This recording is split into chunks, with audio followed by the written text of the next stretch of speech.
په شمالزون کې د روشن مخابراتي شرکت د بغلان وروستي سیلاب ځپلو کورنۍ ته 80 ټنه د خوراکي او غیر خوراکي توکو یوه جوپه بغلان ولایت کې د سیلاب ځپلو کمیټې ته وسپارله.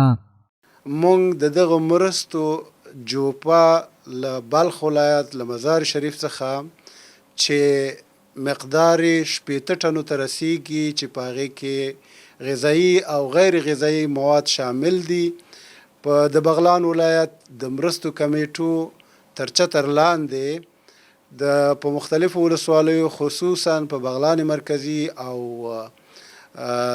د شیخ جلال په سیمه کې او همدارنګه په نورو سیمو کې به دغه معزفې کمیټې تر چتر لاندې هغو ځپل سوو هیوادوالو ته چې خپل کورونه یې لاسه ورکړي دي، خپل اولادونه یې د لاسه ورکړي دي او دوی نیازمند دي، په ټولو نیازمندو او اړمندو کورنیو ته به توزیع شي.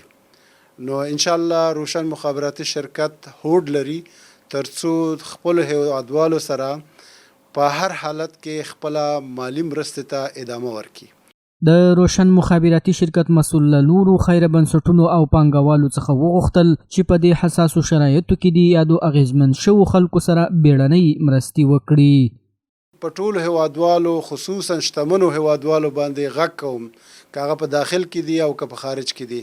واقعا زموږ هیوادوال د دغې طبیعي غمیزې له وجې نه ډېر زیات ځپل شوي دي او دوی ضرورت لري د کومکونو ته او ستاسو مرستو ته.